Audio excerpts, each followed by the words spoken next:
Welcome to the module of safety, laws and regulation. Now the law and regulations are an integral part of any chemical process safety aspect because these laws and regulations, they not only guard the workers or people those who are adjoining, but also they are the custodian of environment, and also they provide the latest safety guidelines for the industry also, so that in any kind of economic losses, any kind of human fatality, any kind of environmental damage can be avoided. So, from time to time, the different regulating agencies, including the government, state government or a central government, they used to amend these law and regulation based on the feedback and based on the impact of various industries to the environment as well as human aspect. So, they need to update those laws and regulations. Now, because one of the preamble of these law and regulation is that the right to live or right to take a healthy air or right to take safe drinking water, these are the fundamental right of every citizen of any country. So, based on these type of requirement, different government, state government or a central government, they frame the regulations, they frame the different laws to protect the interest of their citizens. Now here, based on the requirement, every state in Indian context, they are free to frame the law which are for the beneficiaries of their citizen. But while framing this law, the government also take into account that it should not hamper the employment opportunity of their citizen. So there is a need to balance these two aspects and then to frame the laws, because ultimately, as I discussed, that these laws are also the guiding factor for the industry to work upon. So let us have an introduction about this aspect. The Constitution of India, this provides a detailed provision for the rights of the citizen and also lays down different type of principle of governance of the country. They are called the directive principle of state policy. So, occupational safety and health is one of the subject allotted to the Ministry of Labour and Employment under the Government of India allocation of business rules. So, the occupational this Ministry of Labour and Employment and nowadays the National Green Tribunal, Ministry of Environment and Forest and different regulatory bodies like CPCB, etc., they frame all those safety and health or environmental rules for the safeguard of the citizen of India. So, the industrial safety and health branch of the ministry, they discharges the overall functions related to policy decision and laying down the guidelines for countrywide adoption of those legislation. Now, there is a national policy on safety, health and environment at workplace. So, this was declared on 20th February 2009 by the Ministry of Labour and Employment. Now, the basic purpose of this policy is to establish a preventive safety and health culture in the country through elimination of the incident of work-related injuries, diseases, fatalities, disaster, and to enhance the well-being of employee in all the sectors of economic activity in the country. Now, remember, when we talk about the injury, disease, fatalities, disasters, etc., then when this type of guiding factors are being framed by the regulatory body, then it is a abiding factor for industry to follow up, so that they can frame their safety design, safety manuals, processes according to those guidelines as laid down by their regulatory bodies, so that the fatalities either within the industry or injuries within the industry or illness within the industry as well as the outer can be minimized. Now, there are certain features of this policy that it recognizes the safe and healthy working environment as a fundamental human right.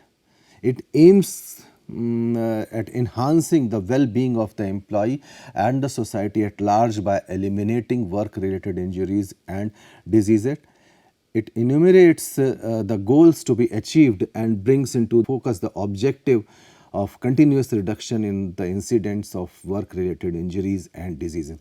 So you can see that these are the general guidelines of this policy, and all the sub-policies, they can be framed accordingly, or you can say this is the mission statement or a vision statement of this policy. Now there are major occupational safety and health legislations. So let us have a look about those major legislations. So there are four main legislations that cover the occupational safety and health at workplace. So first in this category was established in way back in 1948, and that is called the Factories Act 1948. Now, they covers the factories wherein the enforcement of safety at workplace by the Chief Inspector of Factories in the respective state. Then later on, the Mines Act came into the picture, and the Mines Rule came into the picture at 1952 and 1955 respectively for the mining industry, where the enforcement is by the Directorate General of Mines Safety DGMS under the Ministry of Labour and Employment, Government of India. Now remember, whenever we are framing these rules, they are purely based on the present and partially the future context. So whenever any kind of technological advancement, any kind of environmental demand, they may take place in due course of time, then there may be an utmost need to change or reframe those act or laws. So based on this factor, there are certain amendments and certain new laws, they came into existence in due course of time. So in 1986, the Dock Workers Safety, Health and Welfare Act was passed by a regulatory body like Parliament, followed by the notification of the Dock Workers Safety, Health and Welfare Regulation 1990, dealing with the major ports of India, and the enforcement is by the Director General of Factory Advice Service and Labour Institutes under the Ministry of Labour and Employment, Government of India. So they have framed the rules and regulations for the various dock workers. Then the Building and Other Construction Workers Regulation Employment Condition of the Service Act 1996 was framed, covering the construction workers at construction sites, wherein the enforcement is by the Director General Labour Welfare in the central sphere and by the Labour Commissioner and factory inspectors in the states and union territories. So these are the various legislation, apart from other acts being implemented, and those are very specific in nature for the different industries. Like you can see, there is an Indian Boiler Act that was established in 1923, and later on it was amended in 2007. Now this act is to consolidate and amend the law relating to steam boilers, because boiler is a pressure vessel. So to cater the need of any kind of safety operation or safety related issues, this Indian boiler, because once it bursts, then definitely it may be catastrophic for the workers, those who are adjoining, and sometimes it may hamper to the adjoining areas nearby the factories. And if recall, there was a major pressure vessel failure took place at NTPC Unchahar plant. So to overcome such type of a problem, the Indian Boiler Regulation Act 1950 was again amended in 2010, and the boiler rules of various respective states. So every state, they are having their own boiler rules and boiler certification aspect or certification school, so that they can not only prevent the hazard, pressure hazard, but also the environmental hazard too. Apart from this, the Motor Transport Workers Act 1961, which was amended in 1986. Now the opportunity of this act to provide for the welfare of motor transport worker and to regulate the condition of their work. So this act is supplemented by the Motor Transport Worker Rule 1964. Another act was passed in 1983, that is the Dangerous Machine Regulation Act. Now this act to provide for the regulation of trade and commerce in production, supply, distribution, and the use of the product of any industry producing dangerous machines with the view of securing the welfare of labor operating any such machine, and for the payment of compensation for death or badly injured or suffered by any labor while operating any such a machine, and for matter connecting there with or incidental thereto. So this act was again amended or supplemented by the Dangerous Machine Regulation Rules 1984, which was again amended in 2007 by the Act of Parliament. Another is the Motor Transport Workers Act 1961, because sometimes in within industry there may be certain issues related to the transportation. So this act was amended in 1986. Apart from this, there are several other acts being passed by the regulatory body for the welfare of either worker or the persons or the general public, like Plantation Labour Act 1951. This was amended in 2010, and rules thereunder the Beedi cigar worker, that is the Condition of Employment Act 1966, which was amended in 1993. The Shops and the Commercial Establishment Act, the Explosive Act 1884, amended in 1983. There was a Petroleum Act, and which was established in 1934. The Inflammable Substance Act, which was passed by the Parliament in 1952. Then there is an Insecticide Act in 1968. It was passed and it was amended in year 2000. Apart from this, the Oil Field Regulations and Development Act in 1948, the Petroleum and Natural Gas Regulation Board, it was established by the Act of Parliament in 2006. The Environmental Protection Act, to keep the safeguard of the environment of any industry, that was amended in 1991. The Water Prevention Control of Pollution Act, it was amended in 1988. Previously, it was constituted by the Parliament. The Water Prevention and Control of Pollution Act, CES Act in 1977, and which was duly amended in 2003. The Air Prevention and Control of Pollution Act in 1981, and it was amended in 1987. The Public Liability Insurance Act, because sometimes whenever this any kind of incident takes place, then definitely there are the fixation of liabilities, and there are so many insurance companies, they are playing in cross country. So those who take care of all kind of compensation, so that the economic losses to the either employer or employee can be minimized. So the government of India, they constituted the Public Liability Insurance Act 1981. It was amended in 1992.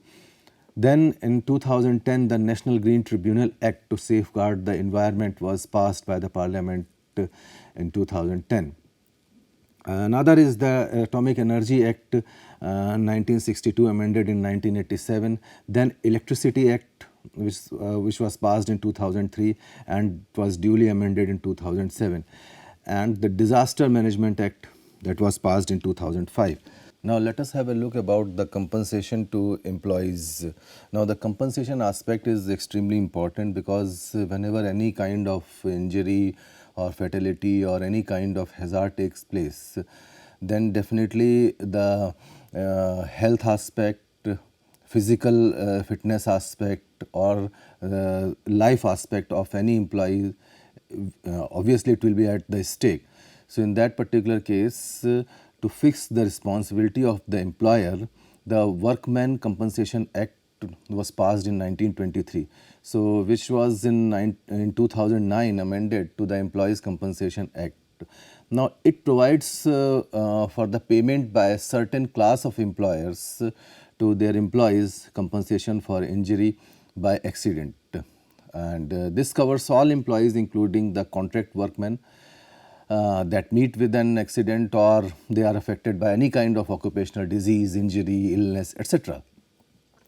Now this the act specifies the compensation payable to the employee for the type of permanent disablement dependent on the salary and age of the employee. So there is a factor through which they can decide that how much compensation needs to pay for any particular employee in case of any injury or in case of any say fatality or illness, etc. Now, this act also provides compensation to be paid to the dependents of the employee that meets with the fatal accident, and sometimes this is a very usual practice in industrial establishment. So, the act provides for each state government to appoint a commissioner to decide on any dispute on the amount of the compensation being paid by the employer to the employee. So, they are, the state government, they form the redressal aspect by the appointing of the commissioner. Now, let us have a look about the manufacture, storage and import of hazardous chemical rule 1989. Now, the preamble of this particular act was that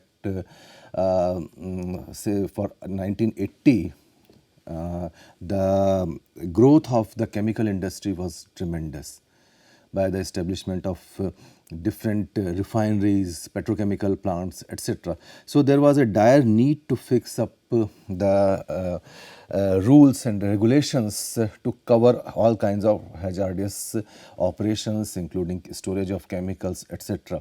And that was the need of the time when the Bhopal accident in 1984 took place. So, the government of India, they framed the rule to regulate the different operation of the hazardous chemicals. Now, this rule was amended in 1994 and 2000 and called the Manufacture, Storage and Import of Hazardous Chemical Rule 2000. So, the objective of this particular rule is to provide the procedure and the safeguards for handling of any kind of hazardous chemicals at workplace, maybe industry, storage, pipeline, maybe process, etc., and to lay down the requirement for the industry and authorities to manage the chemical emergency. Now, in the previous slides, we have discussed that they not only put forward the guidelines, they not only put forward the regulations, but also gives an idea of the employer, so that they can become the safe and they can design their process with respect to the safety operations. So, there are certain provisions made by the government in this particular rule, that is the notification of major accidents, that is rule number 5. The occupier shall notify and furnish reports if necessary to the concerned authorities if major accident occurs, because in past several accidents they did occur in and the employer or the plant officials, they didn't report the things, proper things to the local authorities or authorities. Now, another provision is that the concerned authority should undertake full analysis of the accident and send requisite information to the Ministry of Environment and Forest. Another provision is related to the site notification, that is rule number 7 as on date. The occupier shall not undertake any industrial activity unless he has submitted a written report to the concerned authority. Now, if any chemical is liable to reach the threshold, then the activity should be notified accordingly. So, threshold we have already discussed. So, in case if reaches the threshold, that means there are certain malfunctioning in the process. So, any kind of runaway, any kind of hazard may take place. So, it should be notified accordingly to the authorities. Another provision is that updating the notification, that is rule number 8, that occupier should notify if any activity is done following changes in the threshold quantity of the hazardous chemical. So, they are attributed to the safety reports and a safety audit report, that is rule number 10, and on-site emergency. So, occupier should prepare and keep up to date an on-site emergency plan, including all factors such as modification in the industrial process or industrial activity. So, occupier means the owner or the officials of that particular industry. Another provision is that they must submit the data to the authority for any kind of off-site plan. They must disclose all kind of information relevant to the safety of the worker. They must follow the certain rules and regulations as laid down by the government from time to time under the hazardous chemical import rule. So any person responsible for importing hazardous chemical in India shall provide at the time of import or within 30 days from the import, that is the name and address of the person receiving the consignment in India, so that they can fix the responsibility, the port of entry in India, because in India we are having several ports, so at which port they are going to receive the material, so that the necessary precaution can be taken place at that particular port. Now, mode of transportation from exporting country in India, the quantity of chemicals being imported, the complete product safety information. So, these type of things should be reported to the concerning authorities. Then there is a thing related to the monitoring and implementation mechanism. Now, concerned authorities identify and their roles and responsibilities defined in various sections for monitoring and implementation. Now, in this particular case, the industrial authority that need to prepare the safety report and get safety audit conducted in and submit report to the concerned authorities. And the concerned authorities, their responsibility is to review and monitor the implementation of recommendation of that particular audit. So, the authorities related to the industrial establishment, they need to prepare and submit an on-site emergency plan in case of they are dealing with the hazardous substance. So, in case of any eventuality, they must prepare themselves for any escape or any safety aspects. The notification of major accidents by the occupier to the concerned authority, which after full analysis and requisite information by the Ministry of Environment and Forest. Now, concerned authorities, they will prepare and keep up to date an off-site emergency plan containing details specified in various schedules, and sometimes it may be required to carry out the mock trial once in a year or by 6 monthly or quarterly, etc. That may be decided from time to time by the concerning authorities. Now, concerned authorities shall serve an improvement notice in case of a person has contravened to the previous of these rules and requiring that person to remedy for any kind of contravention. So, this type of approach is again essential, and this has been laid down in the rule number 19 of this particular act. Now, there are a list of specific chemicals and criteria. So, various schedules and different part, they give the criteria for identifying any kind of toxic, flammable, explosive chemicals and other parts related to the hazardous chemicals, because sometimes several accidents they took place just because of the involvement of hazardous chemicals like in Bhopal or Sueso, etc. Now, Schedule 2 lists 25 the chemicals and 5 categories along with the 2 set of threshold quantities as qualification of or applicability of various rules to isolate storage, because sometimes when you are handling such type of hazardous chemical, then you may need to isolate them. So, this schedule gives an idea about this one. Now, Schedule 3 lists 179 chemicals under the Part 1 and 6 categories along with 2 sets of threshold quantities as qualification for applicability of various rules to the industrial establishments.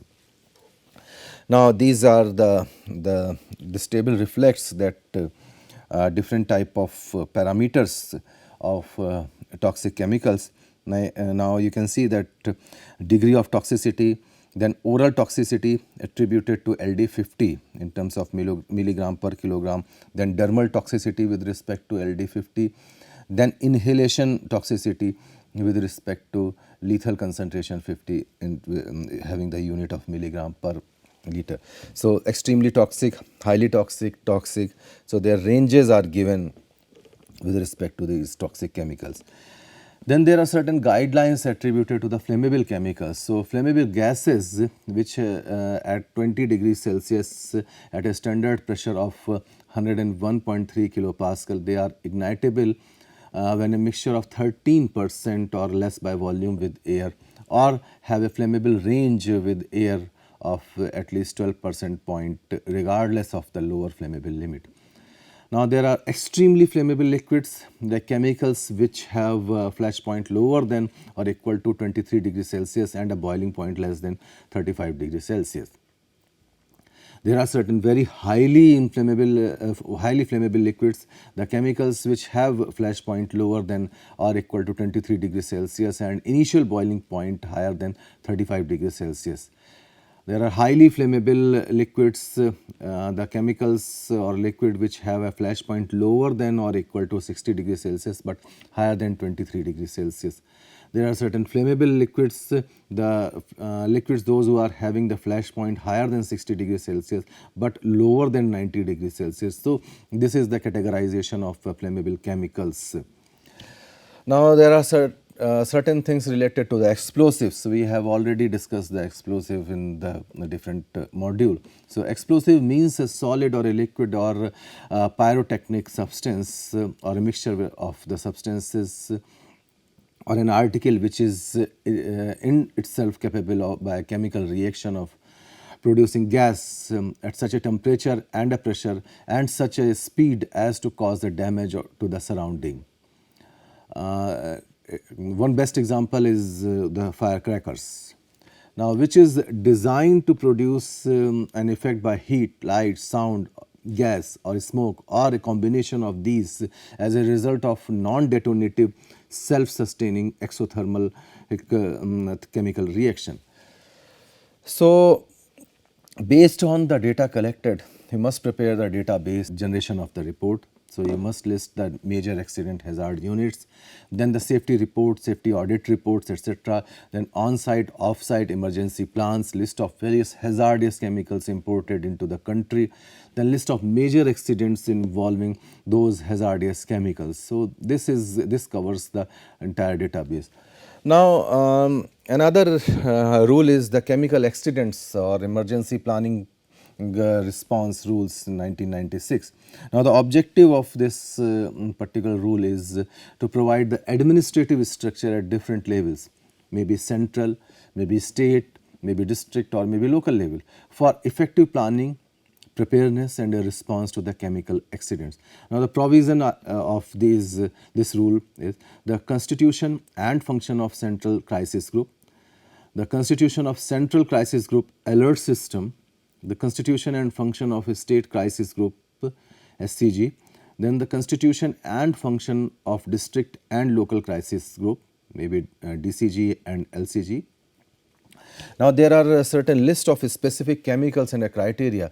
So, hazardous chemicals covered in this rule are any chemical which which satisfy any of the criteria laid down in part 1 of schedule 1 and is listed as a part 2 of the schedule. So, any chemical which is listed in the column 2 of schedule 2, which you can have it from this particular rule.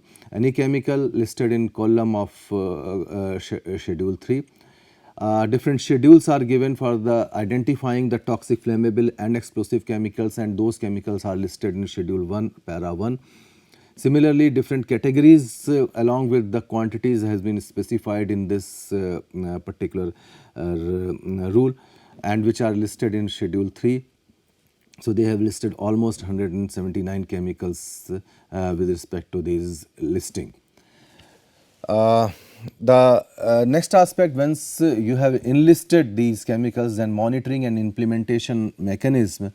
So, CCG monitors the post-accident situation arising out of major chemical accident, conducts the post-accident analysis review, district off-site emergency plan and review the progress report to state crisis group. Now, this state crisis group reviews the off-site emergency plan in the state, monitor the post-accident situation and review the progress report of being submitted by district crisis group. Now, further this district crisis group, they review the on-site emergency plan prepared by the industrial employer or occupier, monitor chemical accidents and they conduct the full-scale mock trial of chemical accident each year. So, this local crisis group, because after district crisis group, the local crisis group comes into the picture. So LCG, this educates the population likely to be affected in a chemical accident or any chemical industry proximity, and conduct one full scale mock trial of a chemical accident in every 6 months. Now, preamble of all these rules was the Factories Act 1948. So, after independence, it was thought that we will subject it to the industrial growth, and when we are subjected to the industrial growth, then we need to frame several rules which are related to the safety, which are related to the industrial harmony of any establishment. So, the government, they passed the Factories Act 1948. Now, the salient feature we are going to discuss in this particular section. So, let us have that first question, that what is factory? A premises whereon 10 or more persons are engaged if power is used, or 20 or more persons are engaged if power is not used in a manufacturing process. Now, because the baseline of all those rules are this 1948 Factories Act. So, objective of this 1948 Factories Act was to, this act has been enacted primarily with the objective of protecting workers employed in the factory against an industrial and occupational hazard. Now, it directs the owner of or the occupier with certain obligations to protect the workers and to secure of them employment in conducive to their health and safety. Now, the question arises, once you frame the rule, then where it is applicable. So, this act is applicable to any place wherein the manufacturing process is carried out on which or without the aid of power source, notwithstanding that the number of a person employed less than 10 with the aid of power, and the less than 20 if working without the aid of power. Now, the person working therein are not employed by the owner thereof, but are working with the permission or under the agreement with such owner. So it covers the contractual workers also.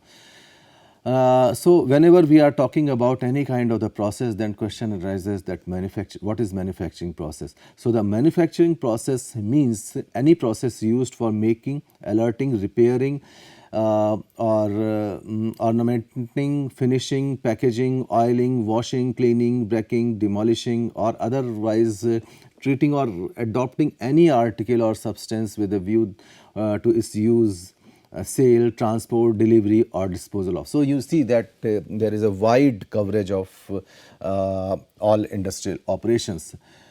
It covers the pumping of oil, water, sewage, or any other substance, or generating, transforming, or transmitting power, or composing type of printing, lithography, photogravure, and other similar process, or book binding, etc. So, these are the various processes being enlisted. Like apart from this, the construction process, reconstruction process, repairing, retrofitting, finishing, breaking, etc. Perceiving or sorting of any article in the cold storage, etc. So, they cover the entire manufacturing aspect under this law.